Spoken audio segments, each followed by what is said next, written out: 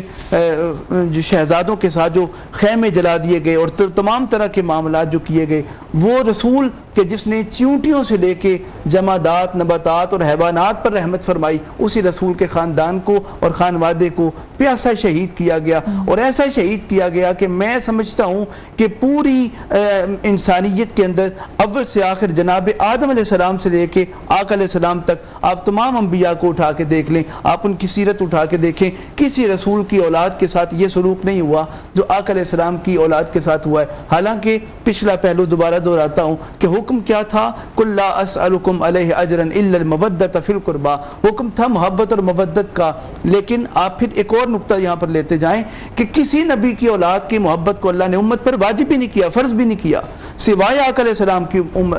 جو حضور کی آل کے, یعنی کسی نبی کی آل کی محبت امت پر واجب فرض نہیں سوائے آقا علیہ السلام کی. لیکن پھر بھی آپ دیکھیں کہ کس طرح کا سلوک امام علی مقام کے رفقا کے ساتھ اور پھر امام پاک کے ساتھ کیا. بس اس لحاظ سے بھی اس دن یہ سوچ کر بھی نیک نیتی رکھتے ہوئے بھی کہ امام پاک کی بارگاہ میں نذرانہ عقیدت ہم بھی پیاسے رہ کے گزار سکتے ہیں اور روزے کی حالت میں گزار سکتے ہیں کہ ہمارا بھی سلام پیش کیا جا سکے. وگرنہ کربلا کے اندر وہ جو سلوک امام علی مقام اور آپ کے رفقا کے ساتھ کیا ہے, تاریخ انسانی اول سے آخر آج سے لے کے آگے بھی چلے جائیں قیامت تک, جنگ کے اصولوں کے خلاف وہاں پر جنگ کی گئی. اور وہاں پر حالانکہ 6 ماہ کے شہزادے کے ساتھ کسی کی کوئی دشمنی نہیں ہوتی. اور پھر ہمارے پروفیسر صاحبہ بھی اس پر بڑا